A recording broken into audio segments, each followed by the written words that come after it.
Oke.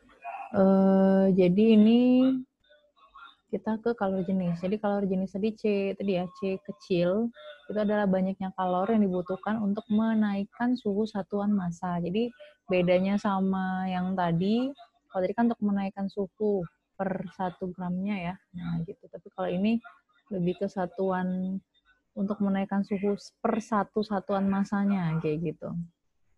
Kalau tadi itu secara keseluruhan, jadi makanya C itu sama dengan Q per M kali delta T, atau kalau dihubungkan dengan kapasitas, C itu sama dengan C kapasitas dibagi dengan massa. Itu ya. Nah, sekarang perubahan wujud zat. Jadi, ada kan kita tuh tahu ya, wujud zat itu ada 3 macam. Ada padat, cair, sama gas. Jadi pada umumnya, ibaratnya kalau perubahan suhunya pasti berubah-ubah dengan formulanya Q sama dengan M kali L. Q ini adalah jumlah kalor, M itu massa, L itu lebur atau laten. Jadi contohnya kayak gini, gue kasih diagramnya.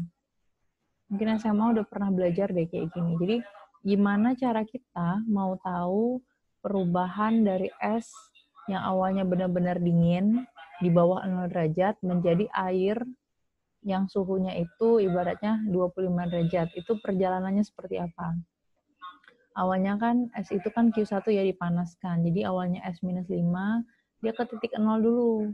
Ini namanya perubahan ini ya apa? Belum terjadi perubahan wujud zat, tapi terjadi perubahan suhu yang awalnya minus 5 menjadi 0 gitu. Lalu pakai pointer dulu biar mah. Ya, jadi ini ke sini ya. Nah, jadi awalnya S yang minus 5 menjadi 0. Ki yang dipakai yang mana, Bu? Ki yang dipakai adalah Ki macet. Ki sama dengan MC delta T. Loh, kenapa pakai yang ini? Karena terdapat perubahan suhu. Nah, sampai sini paham nggak kira-kira?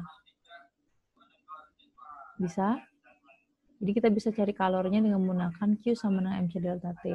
Terus nanti pindah lagi dari 0 ke air ya. Air ke 0 ini kan, es ke air kan dia cuma terjadi perubahan wujud ya. Tidak perubahan suhu kan, suhunya tetap 0 tapi wujudnya berubah. Nah ini namanya, baru ini dinamakan dengan QML. Q kali massa lebur.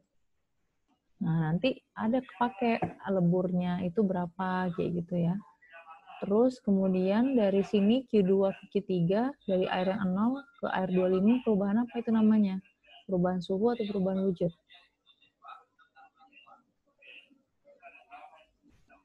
Dari Q2 ke Q3 ini.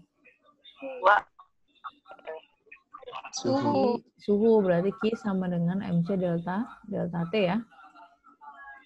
Oke, gini deh. Jadi makanya nanti kita pakai 3 rumus. Jadi kalau misalnya disuruh nyari kalor total dari es yang awalnya 500 gram sehingga menjadi air yang suhunya 25. Nah, pakailah semuanya berarti ya. Berarti kalau dari sini, ini kan pakai MC delta T. C yang dipakai apa? Kalau jenisnya adalah kalau jenis S ya. Karena bendanya berupa S. Wujudnya masih S. Ini udah ada nih, CS nih sekian. Pakai gram pula. Nah, jadi aman kalau pakai gram. Itu ya. Kemudian kalau jenis air, ini kan pakai C air ya. Dari sini ke sini kan pakai air. C-nya di sini C-nya C air. Berapa C-nya air? Ini nih C-nya air itu adalah 4.184 atau 4.200 ya kalau kata Ibu tadi ya. Gitu. Tinggal dimasukin aja berarti berapa ininya. Kemudian ini ada L, kalor leburnya berapa? Kalor leburnya tadi, ada yang masih ingat nggak? Leburnya S berapa? Leburnya.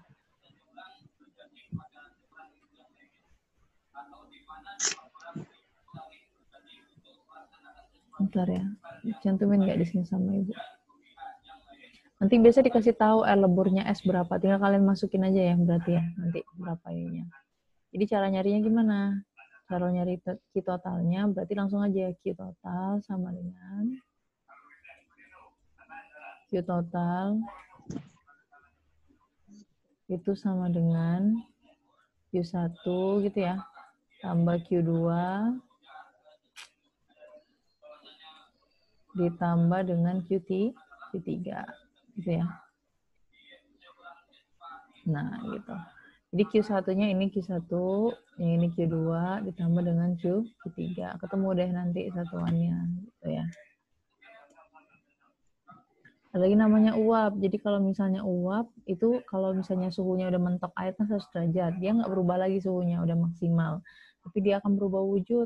Makanya kalau kita masak air kan biasanya suka ada bagian yang ngilang ya. Awalnya tuh penuh tapi jadi tidak penuh lagi. Karena dia berubah bentuknya menjadi uap. Jadi dia bentuknya uap ya kayak gas. Ikatan antar atomnya pasti sangat lemah. Kayak gitu kira-kira. Q itu sama dengan M kali U. Biasanya pun kalau uap ini dikasih tahu berapa angkanya. Kemudian nih contohnya ada. Berapa kalori yang dibutuhkan untuk mengubah 50 gram air bersuhu sekian sehingga suhunya menjadi uap?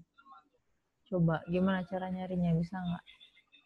Berapa kalori yang dibutuhkan mengubah 50 gram air dari suhunya 50 menjadi uap semuanya full?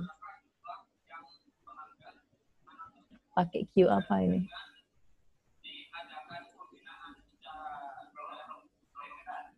Q berarti ini U tadi, Bu.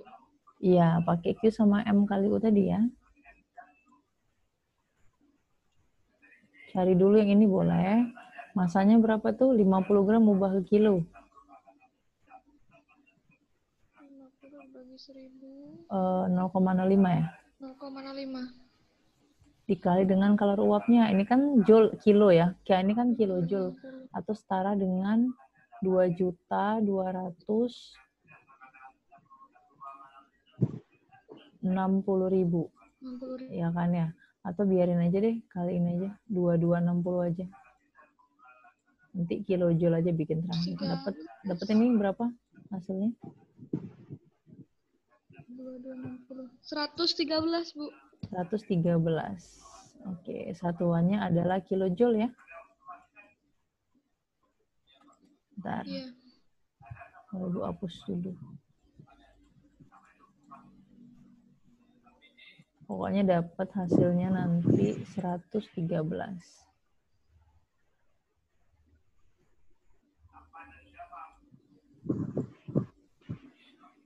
Wah, ini highlighter nih. Ya kira-kira gitulah ya, kilojoule. Nah, sampai sini ada pertanyaan nggak kira-kira? Nah, tapi dilihat dulu ya. Nah, kalau tadi temennya kan bilang, Bu pakai rumus itu. Ibu nggak nyalahin ya, rumus itu dipakai. Yang Q sama dengan M kali U. Tapi kita harus lihat dulu konteks soalnya. Dia bilang air itu belum mencapai, kita pakai ini saat kapan sih? Saat airnya udah 100, sedangkan dari soal suhunya masih 50. Jadi harus dipanaskan dulu ya. Ini udah bener nih ketemu nih Q2-nya ketemu. Tapi ketika memanaskan air dari 50 ke 100 kan belum ketemu ya. Nah, masukin dulu pakai rumus apa tadi? Q macet ya. Q sama dengan MC delta T. Oke. Aduh, ini makin susah nih. Jadi dapat masanya berapa? Yang gram? Kilogram deh ubah. 0,05. 0,05 dikali 4.200 ya? Iya, Bu. Dikali 50. 4.200, aduh dikali dengan 50. Kenapa 50? 100 kurang 50 ya. Silakan ditulis rapi-rapi di catatannya. Oke, dapat jawabannya berapa? 10.500, Bu. Ya, 10.500 satuannya joule ya. Tapi satunya joule kan? Iya. Nah, ini ditambah dengan kilojoule, gimana tuh cara ngubahnya? Bisa nggak? Berarti yang kilojoule itu jadiin joule dulu ya? Benar. Ubahlah dulu berapa tuh? 123.500 joule. Ya, sip. Jadi dapatnya tuh ya 123.500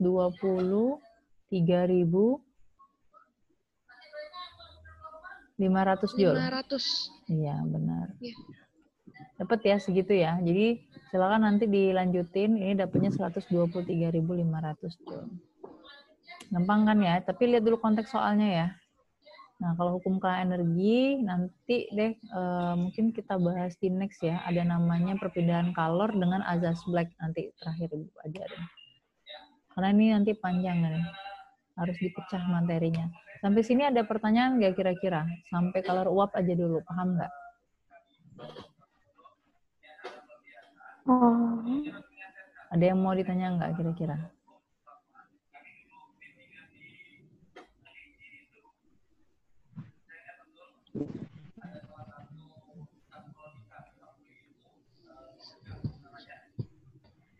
Yuk, sampai sini ada pertanyaan nggak?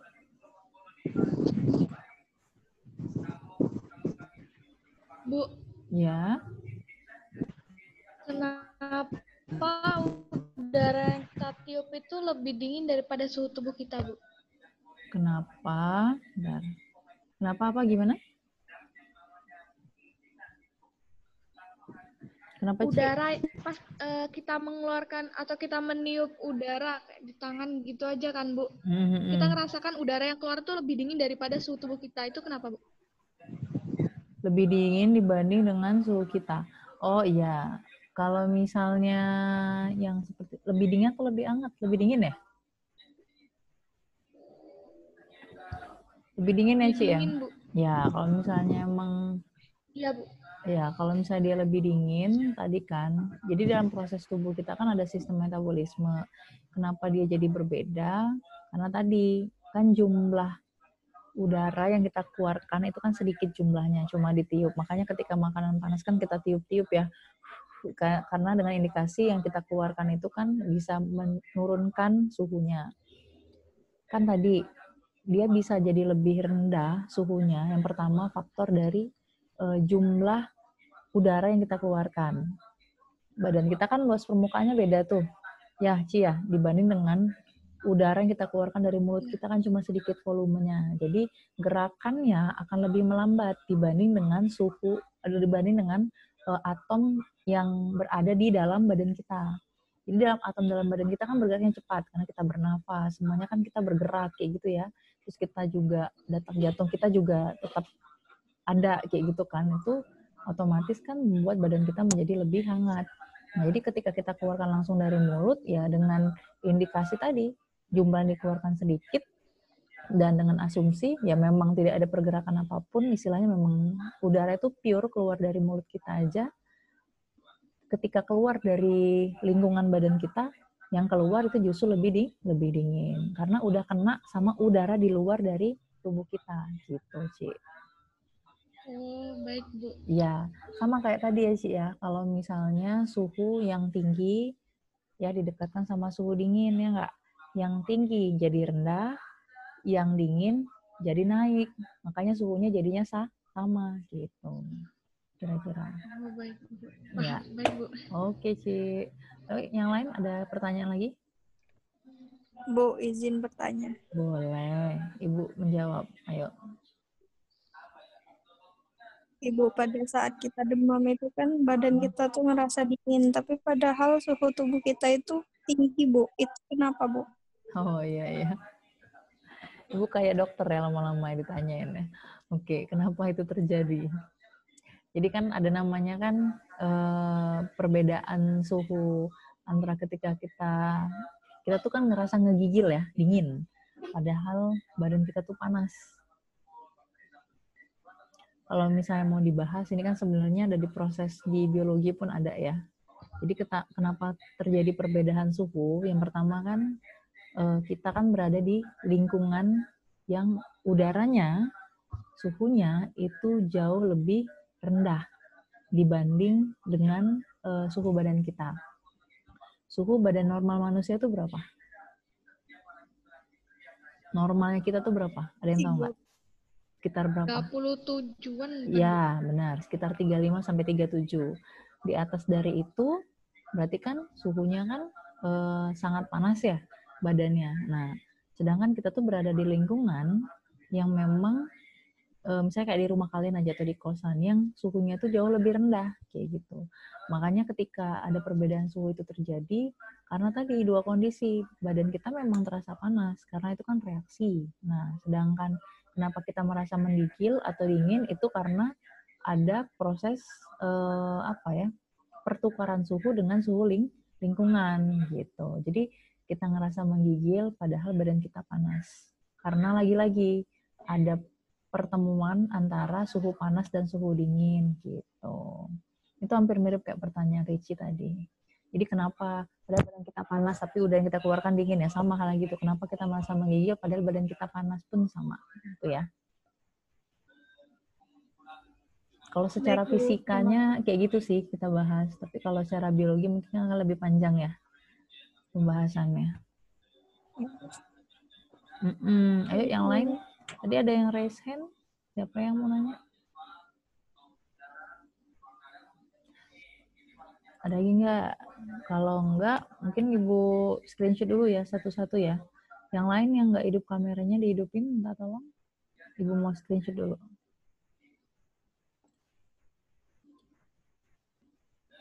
Biar ada tanda bukti kehadirannya nih.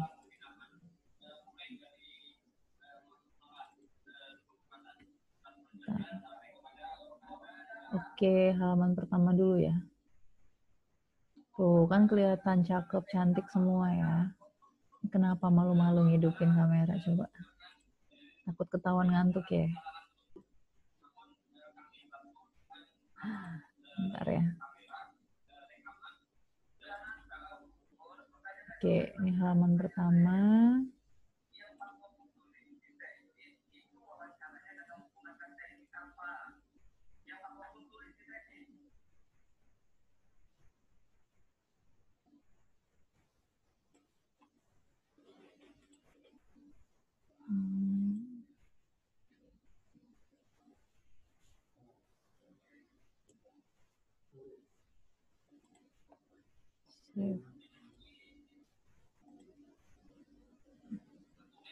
Terus ke halaman kedua. Oke, yang kedua mungkin udah hidupin kameranya semua ya?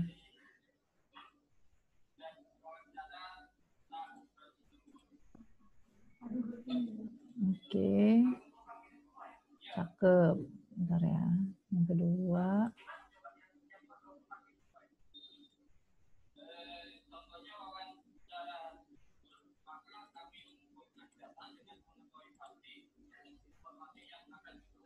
Kemudian yang ketiga ya, yang terakhir.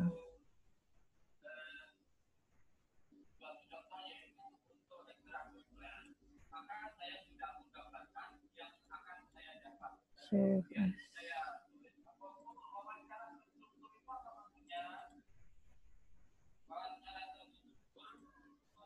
Oke, udah.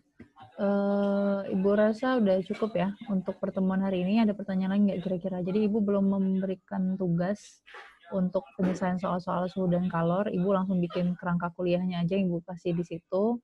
Jadi silakan dibuat kerangka kuliahnya, nanti dirapel aja ya di pertemuan ke depan, baru di pertemuan selanjutnya baru Ibu kasih soal untuk pengerjaan suhu dan kalor. Di sini ada pertanyaan? Cukup kayaknya, Bu. Oke, siap. Oke, terima kasih ya untuk hari ini. Semoga ilmunya bermanfaat dan berkah. Kita akhiri dengan lafaz hamdalah. Alhamdulillah. Alhamdulillahirrahmanirrahim. Yuk, Ibu akhiri ya. Assalamualaikum warahmatullahi wabarakatuh.